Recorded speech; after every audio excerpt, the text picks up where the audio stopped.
E diz assim a palavra de Deus no Evangelho de Marcos, capítulo 5, versículo 1. Jesus e os discípulos chegaram à outra margem do mar, a terra dos Gerazenos. Ao desembarcar, logo um homem possuído de espírito imundo veio dos túmulos ao encontro de Jesus. E esse homem vivia nos túmulos e ninguém podia prendê-lo, nem mesmo com correntes, porque tendo sido muitas vezes preso com correntes e cadeias, as cadeias foram quebradas por ele e as correntes foram despedaçadas. E ninguém conseguia dominá-lo. Andava sempre, de noite e de dia, gritando por entre os túmulos e pelos montes, ferindo-se com pedras. Quando de longe viu Jesus, correu e prostrou-se diante dele, gritando em alta voz. Nós vamos parar por aqui a nossa leitura, irmãos. Nós vimos na semana passada, pela exposição do pastor Rodrigo, que Jesus teve um dia muito ativo contando as parábolas, e o pastor Rodrigo expôs a parábola do semeador. No mesmo dia que Jesus conta as parábolas, ele pega um barquinho e ele vai para uma terra que aqui você vê como terra dos Genazerenos, difícil falar, ou em outro evangelho, o evangelho de Mateus, terra dos Gadarenos. Por que essa diferença de nomes? Essa região para onde Jesus foi era uma região que tinha 10 cidades, chamada de Decápolis, Deca de 10 ali, Decapolis, polis, cidade. E naquela região, você tinha um monte de gente que não era judia. Essa é uma região com muitos gregos e muitos gentios. Tinha um ou outro judeu que vivia ali. E Jesus, depois de contar as parábolas, ele viaja para essa terra. No meio do caminho, como a vida de Jesus é muito animada, tem uma tempestade no meio do mar. E aí Jesus se encontra dormindo, descansando. Os discípulos vão acordar ele, ele acalma a tempestade. E aí sim, chega na praia. E na praia, quem é que recebe Jesus? Quem recebe Jesus é este homem, este indivíduo. Que o texto de Marcos já apresenta para a gente como um indivíduo possuído de espírito imundo, que vivia nos sepulcros. Irmãos, que lugar é esse? Na época de Jesus, os sepulcros são buracos construídos em montanhas ou cavernas. E os sepulcros eram locais muitíssimo nojentos. Porque ali no sepulcro, por causa de toda a questão do que ali era desenvolvido, você tinha corpos que estavam em cavernas, mas corpos que eram arrancados por feras, por animais. Então era um lugar onde a morte estava visível claramente. Um lugar muito impuro, muito sujo. E normalmente, salteadores, ladrões viviam nas cavernas. Mas aqui a gente não está falando de um ladrão comum. Quem chega para falar com Jesus, a recepção, as boas-vindas, é esse homem possuído. E o que o texto de Marcos apresenta para a gente? Que Jesus chega na praia, esse homem vem, e esse homem ele já tinha sido tratado com todo o método humano que existia. Esse homem ele já tinha sido acorrentado, já tinham prendido ele, mas o poder maligno que estava no corpo desse homem era tão forte que as correntes eram quebradas. Estamos diante aqui de um homem que está possuído e o espírito tem uma força muito forte. E esse homem era incontrolável. E o pior, ele andava e feria a si mesmo ao longo de sua vida, vivia nos sepulcros, lugar nojento, lugar perigoso, lugar ruim, cortava a sua própria pele, gritava dia e noite, dia e noite. É uma pessoa assustadora. E ele chega em Jesus. Essa é a recepção. E quando ele aparece para Jesus, ele ou os demônios, nós não sabemos exatamente quem está falando, pode ser os dois, pela leitura do texto dá a entender que são os demônios que estão falando. Chegam em Jesus e veja o versículo de número 7. Gritando em alta voz: "O que você quer comigo, Jesus, Filho do Deus Altíssimo? Por Deus, peço-lhe que não me atormente." Ele disse isto porque Jesus tinha dito a ele: "Espírito imundo, saia deste homem."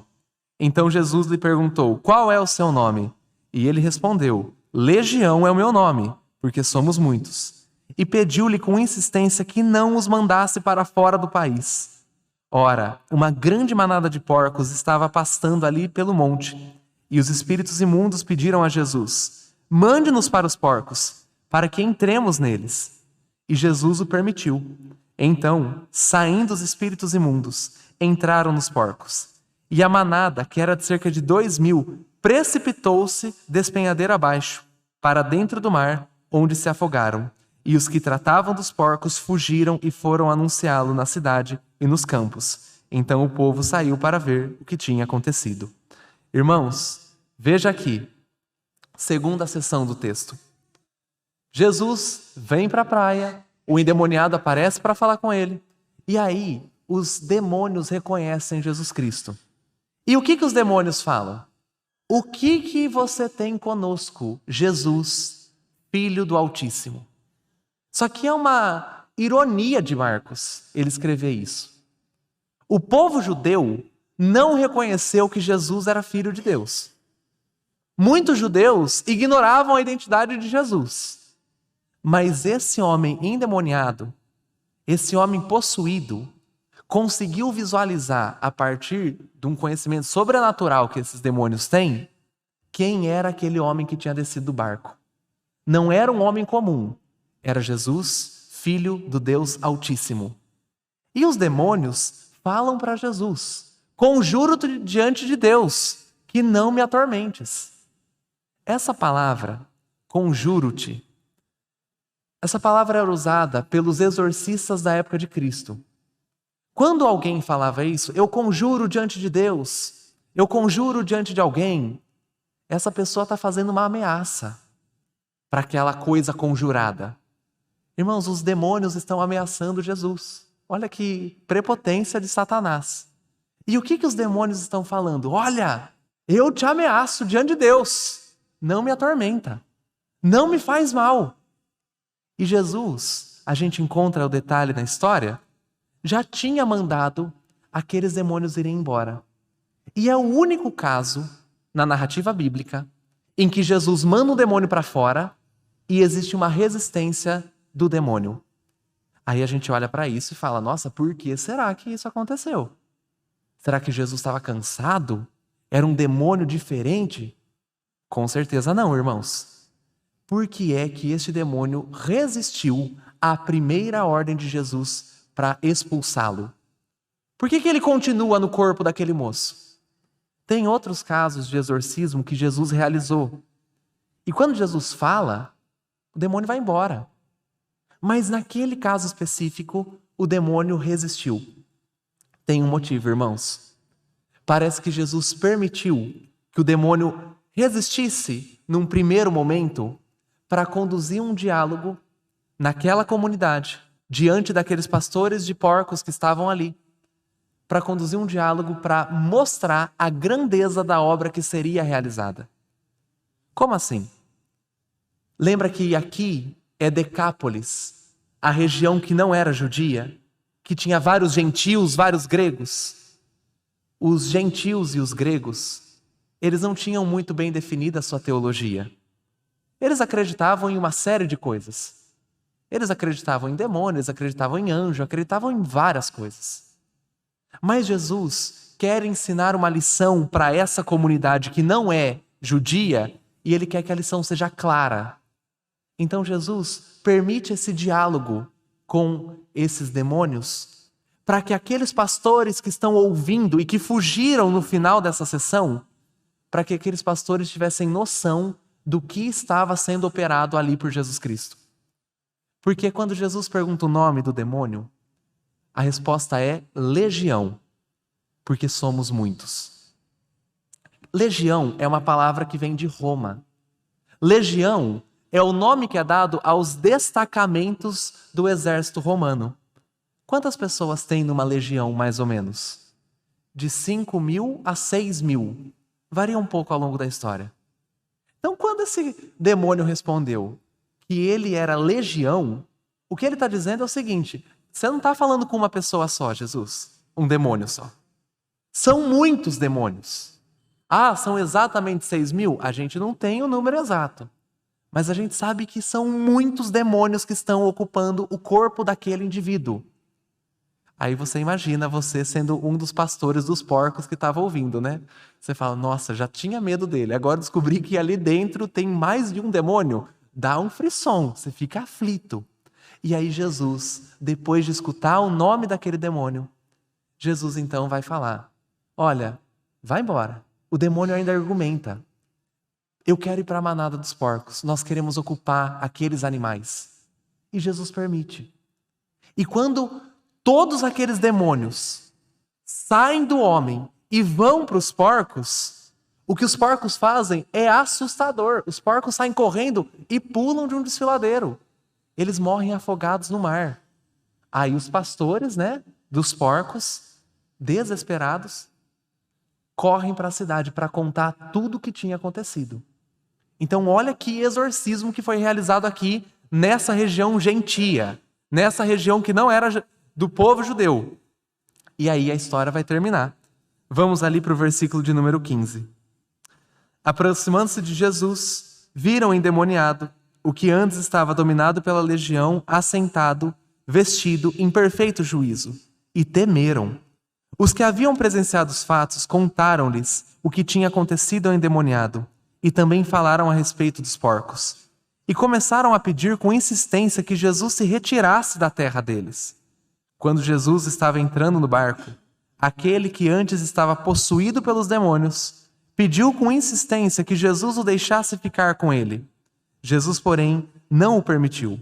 Ao contrário, ordenou-lhe, vá para a sua casa, para os seus parentes e conte-lhes tudo o que o Senhor fez por você e como teve compaixão de você. Então ele foi e começou a proclamar em Decápolis tudo o que Jesus lhe tinha feito, e todos se admiravam. Irmãos, os porcos correram para o mar, possuídos. E o homem que tinha sido ocupado por demônios agora era totalmente diferente. Quando o povo da cidade chega na região, o povo da cidade vê o homem vestido, provavelmente um discípulo ofereceu uma roupa para aquele homem, em perfeito juízo aos pés de Jesus. E aí, a gente esperaria o quê? Nossa, que o povo da cidade ficasse muito feliz. Um homem que vivia em sepulcros, que tinha perdido sua família. Esse homem agora está salvo. Mas o povo da cidade reage de um jeito muito diferente. O povo da cidade chega em Jesus e pede encarecidamente para que Jesus vá embora. E tem um detalhe na narrativa que explica o porquê.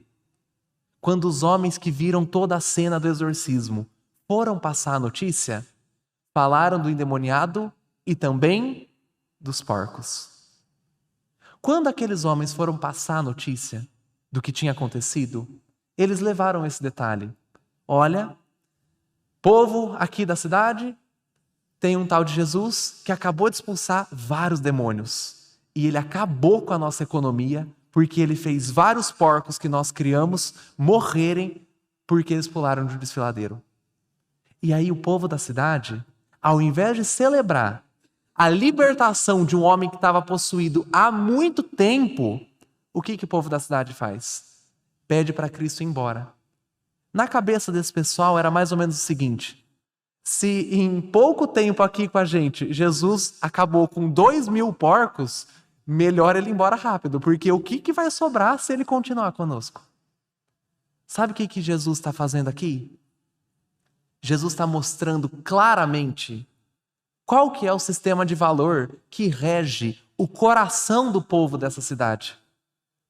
O coração do povo dessa cidade olhou para 2.000 porcos mortos e pensou da seguinte forma: isso aqui é muito valioso, não vale um ser humano livre. Jesus, vai embora. Vai embora porque você acabou com uma preciosidade que a gente tem. E aí Jesus atende o pedido, Jesus vai embora. E o endemoniado, o ex-endemoniado, na verdade, chega em Jesus e pede para ir com ele, o que faria total sentido. Mas Jesus decide dar um final diferente para aquele ex-endemoniado. Jesus transforma ele num missionário. E Jesus pega este homem, que ele tinha acabado de exorcizar, e diz para ele: vai para tua família, vai para tua cidade e anuncia as maravilhas que o Senhor te fez. Anuncia a misericórdia de Deus com você. E o homem vai. Irmãos, esse homem ex-endemoniado tinha uma compreensão sobre a identidade de Jesus que muitos dos discípulos talvez ainda não tivessem. Porque ele experimentou uma libertação muito radical.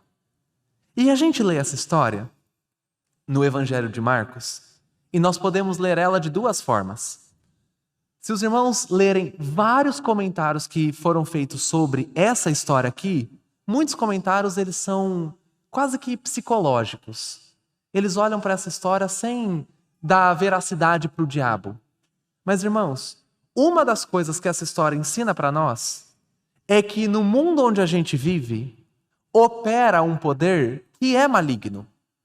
Por que o Evangelho de Marcos relata possessões demoníacas, legiões de demônios e os demônios destruindo ou homens ou porcos? Porque o Evangelho de Marcos é escrito por um homem, Marcos, que tem consciência de que o nosso mundo é o mundo do diabo. E eles não ignoram esse fato.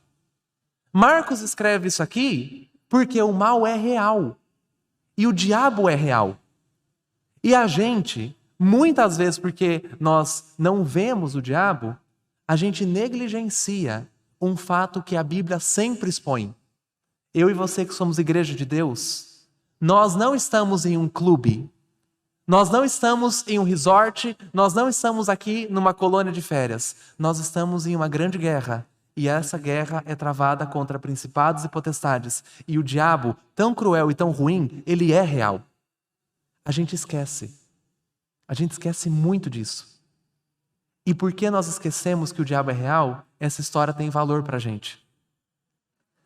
É comum, irmãos, os cristãos terem momentos na vida onde eles experimentam muita tentação, muita opressão.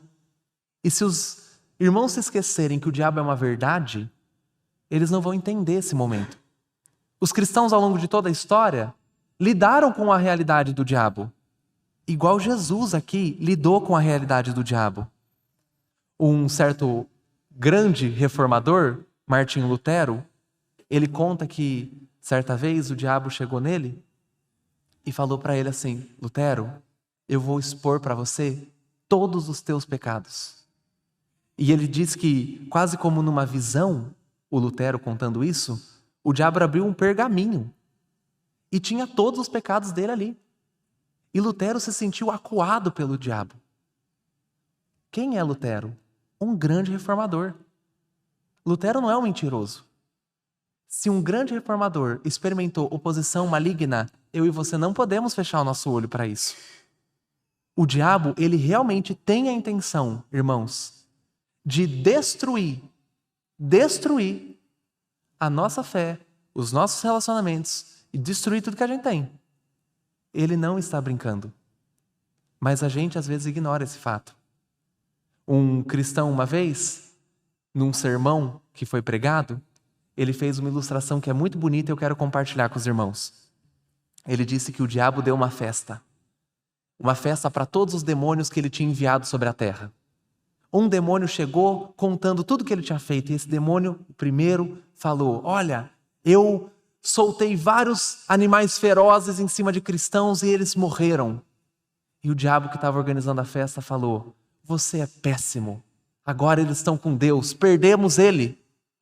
Um outro demônio chegou e falou: diabo, eu mandei uma tempestade em cima de um barco de crentes e o barco afundou.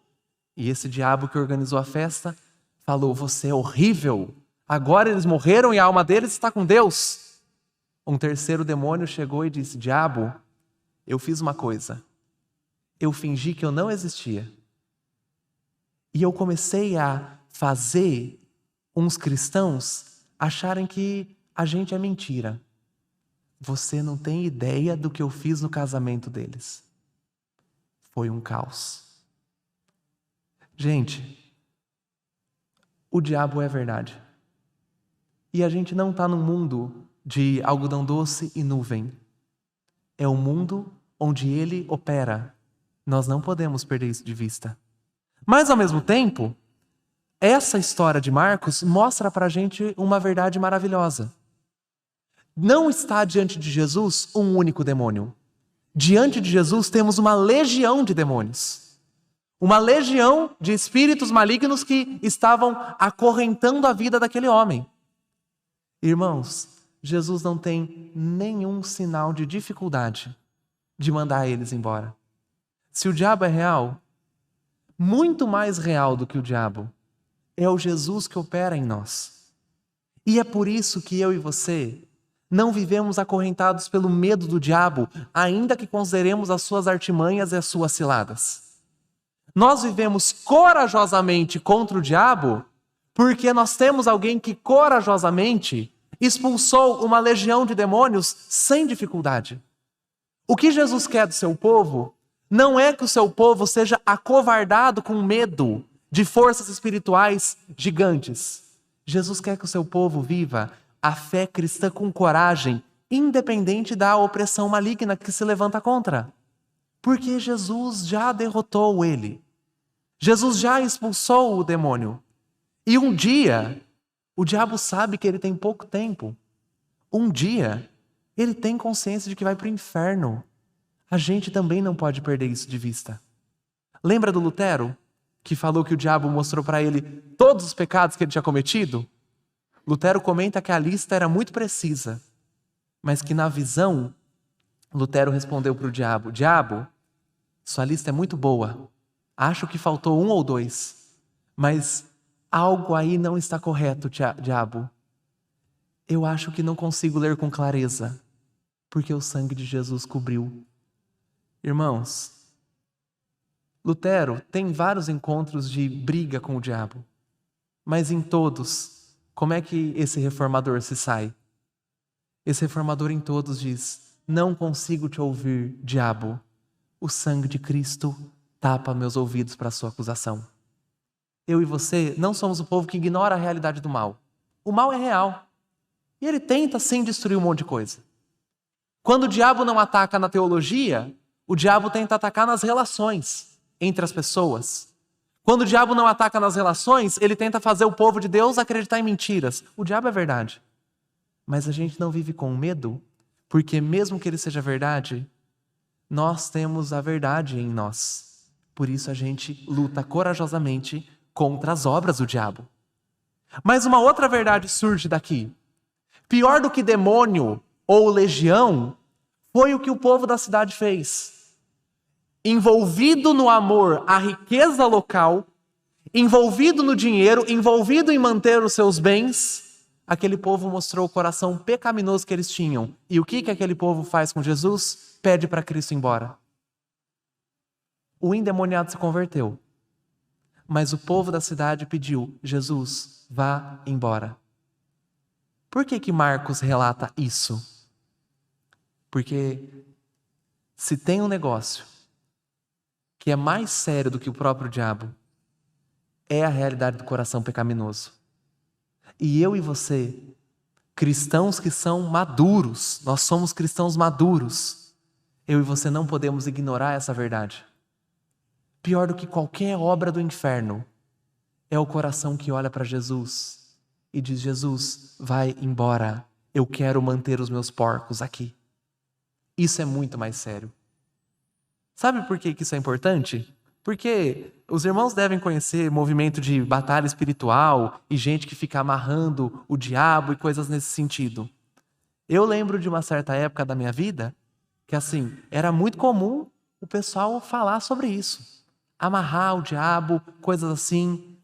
Mas eu me lembro também que as pessoas que falavam muito sobre isso, amarrar Satanás, expulsar o demônio, falavam muito pouco sobre arrependimento do pecado. Aquelas pessoas caíram numa historinha do diabo também. Porque demônio sai, mas pecado é uma realidade que, se não for expulsa por Jesus Cristo, leva para o inferno. Então o que a gente tem aqui? Primeiro, o diabo é real. Segundo, Jesus Cristo é real e é vitorioso sobre o diabo. Terceiro, mais perigoso do que qualquer capeta, é a realidade do coração pecaminoso. E Jesus está interessado em transformar isso. E uma quarta verdade, irmãos, que eu acho maravilhosa desse texto. primeiro missionário que Jesus enviou tinha acabado de ser expulso, né? de ser exorcizado de uma legião de demônios. O primeiro missionário que foi pregar para os gentios não foi o apóstolo Paulo. Paulo foi o grande missionário dos gentios. Mas o primeiro que foi falar para um povo que não era judeu é esse homem aqui. E olha o testemunho dele. Eu tinha vários demônios morando dentro de mim, mas Jesus apareceu e tirou. Jesus considera que o inferno é real e que o demônio é real. Jesus tem uma vitória real sobre Satanás. Jesus olha para o pecado com seriedade.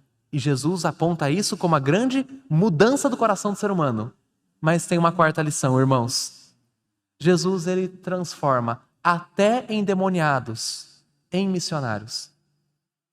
Até gente que foi possessa por demônio, depois que Jesus atua, tem autoridade para anunciar as boas obras do Evangelho. Sabe o que isso significa? Que no mundo que o diabo opera corajosamente, porque esse é o nosso mundo, eu e você somos chamados para operar corajosamente. Não na nossa força, não no poder que a gente tem. Eu e você somos chamados para operar corajosamente na força daquele que disse para uma legião, vai embora, e ela foi. E eu e você somos convidados por Jesus a exercermos o papel que esse ex-endemoniado exerceu. Depois de ver a obra de Cristo operando na redenção da nossa alma, abrir a nossa boca para aqueles que amam os porcos, a fim de que a redenção se espalhe de nós para os outros pelo poder do Espírito Santo. Então, irmãos, se você tem medo de anunciar o Evangelho ou fica constrangido porque você sabe os seus pecados, fique tranquilo, o diabo sabe, mas fique muito, muito, muito satisfeito. Jesus, quando cobriu as nossas dívidas, nos convidou para sermos missionários, aonde Ele nos colocou. Porque as obras do inferno não conseguem resistir à igreja de Deus firmada sobre o Evangelho. Então a gente age com coragem, porque a gente não é um clube, nós somos um exército, e é o exército do Deus vivo. Amém?